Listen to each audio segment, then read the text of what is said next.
यह डिक्टेशन आप Shyam stenography YouTube channel पर सुन रहे हैं। स्टार्ट।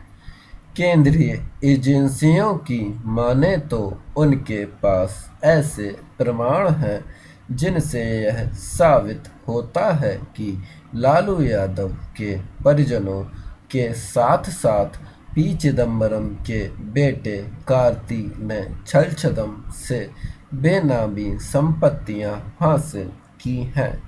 यदि वाकई ऐसा है तो फिर उनके खिलाफ तेजी के साथ ठोस कार्रवाई होनी चाहिए। घपले घोटालों के गंभीर आरोपों से घिरे नेताओं अथवा उनके परिजनों के ठिकानों पर छापेमारी और उनके खिलाफ छानबीन को पर्याप्त इसलिए नहीं कहा जा सकता क्योंकि कई बार इस तरह की कार्रवाई के बाद कुछ होता नहीं दिखता।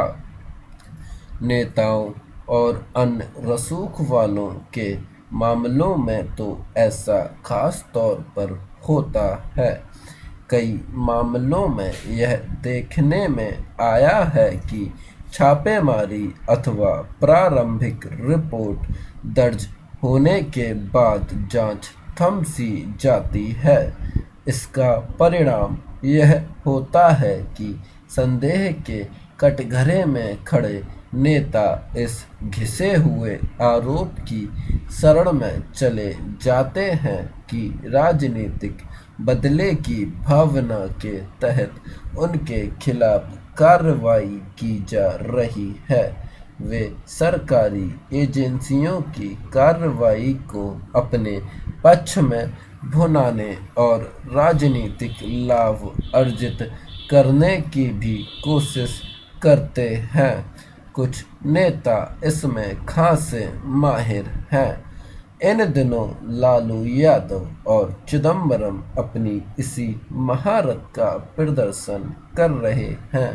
जहां लालू यादव अपने लोगों को यह समझाने में लगे हुए हैं कि भाजपा उनकी बढ़ती राजनीतिक आभा से घबराई हुई है, वहीं चिदम्बरम यह रेखांकित करने में लगे हुए हैं कि सरकार उनके धारदार लेखन से परेशान होकर उनका मुंह बंद करने की कोशिश में है। हालांकि ऐसे आरोपों पर भाजपा नेताओं का जवाब यही है कि कानून अपना काम कर रहा है, लेकिन बेहतर होगा कि जनता के मामले में कानून अपना काम तेजी से करना और जल्द ठोस नतीजा देना सीखे। पता नहीं नेताओं के मामले में जांच एजेंसियां तत्परता का प्रदर्शन क्यों नहीं कर पाती। लालू यादव चाहे जितने बड़े बोल बोलें और ऐसे भी सवाल क्यों ना करें कि कैसी छापेमारी, कहाँ छापेमारी, लेकिन सबको पता है कि चारा घोटाले में उन्हें सजा सुनाई जा चुकी है। इसी तरह चिदम्बरम के बारे में भी सब जानते हैं कि वह बड़े वकील भले हों, लेकिन कई मामलों में उन पर पद का दुरुपयोग करने और अपने परिजनों को अनुचित लाभ पहुंचाने के आरोप लग चुके हैं। ऐसे आरोपों का कोई जवाब नहीं हो सकता कि सरकार उनका कुछ नहीं कर सकती, इसलिए उनके बेटों पर निशाना साध रही है।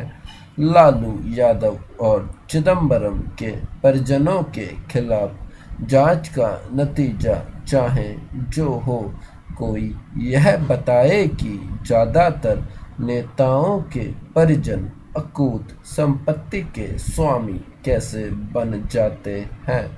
अच्छा हो कि इस सवाल का जवाब खुद लालू यादव और चिदम्बरम ही दें, क्योंकि यह बात हजम नहीं हो रही कि उनके साथियों परिचितों ने उनके प्रति आदर भाव के चलते अपनी संपत्ति उनके बेटे बेटियों के नाम कर दी।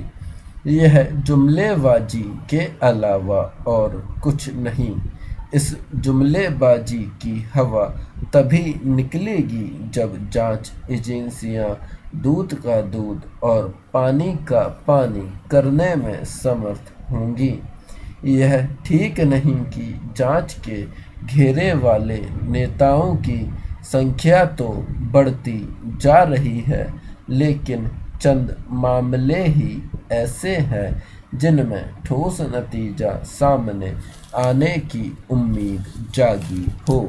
उत्तर प्रदेश के बड़े अस्पतालों में डिजिटल एक्सरे, अल्ट्रासाउंड, एमआरआई और सीटी स्कैन मशीनें लगाने की कवायद शुरू होने लगी है।